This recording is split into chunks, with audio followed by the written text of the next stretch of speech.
Merci, Monsieur le Président, Monsieur le Vice-président. 8 mois, donc très exactement, séparent ces orientations budgétaires des précédentes, 17 mars, 17 novembre.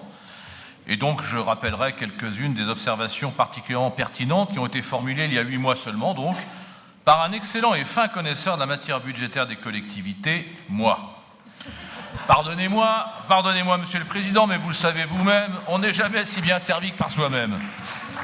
Concernant l'analyse budgétaire rétrospective, Monsieur le Président, je ne suis pas chargé de défendre les intérêts de la gauche régionale, mais j'ai envie de vous dire une seule chose, et ça a déjà été dit, ras-le-bol. Tournez la page. Tournez la page. C'est vrai, la rétrospective vous paraît scandaleuse, et elle l'est. Elle est pour vous l'occasion de gratter quelques plaies purulentes sur le dos de vos adversaires politiques de gauche. C'est vrai que c'est facile. Mais ne perdez pas de vue que cette analyse budgétaire rétrospective est surtout cruelle pour vous et pour vos amis de la droite qui est à mes pieds.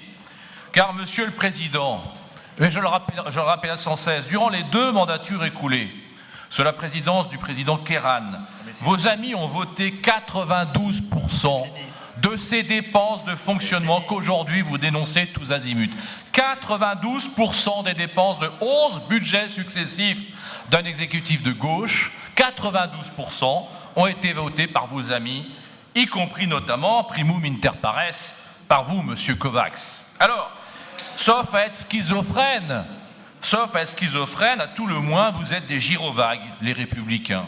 Des gyrovagues amnésiques, qui plus est, ou menteurs, ce qui est quand même plus grave.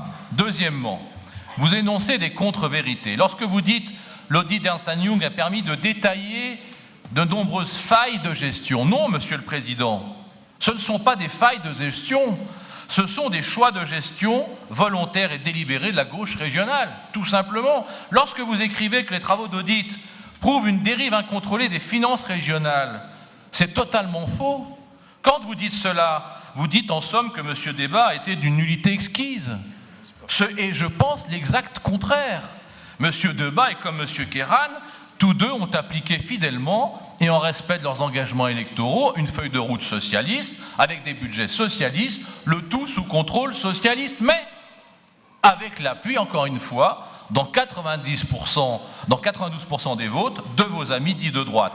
Alors, rassemblés aujourd'hui dans votre majorité hétéroclite, qui, disons-le clairement, tient plus de l'assiette au beurre que de la conviction politique. Voilà ce qu'on aurait aimé avoir, un peu d'honnêteté politique dans cette première partie des orientations budgétaires. Passons au choix 2017. Au fond, par rapport à l'exercice précédent, il n'y a pas de grande novation. Le sens de ces orientations budgétaires, c'est le même, et c'est tant mieux. Les dépenses de fonctionnement baissent encore 75 millions. Vous annoncez cette baisse à nouveau, bravo. Comme d'autres, nous aurions aimé que vous nous donniez plus de détails dans la construction de ces 75 millions d'euros, car en effet, M. Kovacs, lors de la dernière commission, ne fut pas vraiment l'homme de la situation pour répondre à cette question. Vous avez répondu aujourd'hui beaucoup plus précisément et nous vous en remercions. Vous voyez, Monsieur le Vice-président Blanc, votre absence nous a laissé dans l'expectative, mais a surtout laissé M. Kovacs dans le désarroi. En mars dernier, je vous avais suggéré d'appliquer strictement l'article L 1611-4 du Code général des collectivités territoriales, qui dit, je vous le fais simple, en gros, le non-respect de l'orthodoxie comptable minimum exigé par un récipiendaire de subvention peut entraîner de facto et ex abrupto la fin de la subvention publique. C'est aussi simple que ça. Que ne le faites-vous, Monsieur le Président? Donnez des instructions à vos services et vous verrez, si on avait appliqué cette mesure-là, si l'ancien exécutif l'avait fait, nous n'aurions pas connu l'enflure des affaires Villa Gilet, Erail, etc., etc. Donc, premier conseil, appliquez le Code général des collectivités territoriales dans toute sa rigueur. Quand des associations voient leurs subventions baisser, il est assez piquant de voir leurs réactions. J'ai été très étonné par les réactions du sieur Ferraille. Ferraille, ici devant, président de la FRAPNA Région, dans son mail du 30 septembre dernier, que j'ai à votre disposition, il s'étrangle, monsieur Ferraille, il est vert de rage de voir les fédérations de chasseurs, comme il dit, repeintes en vert par le nouveau conseil régional. Ce sont ses mots à lui.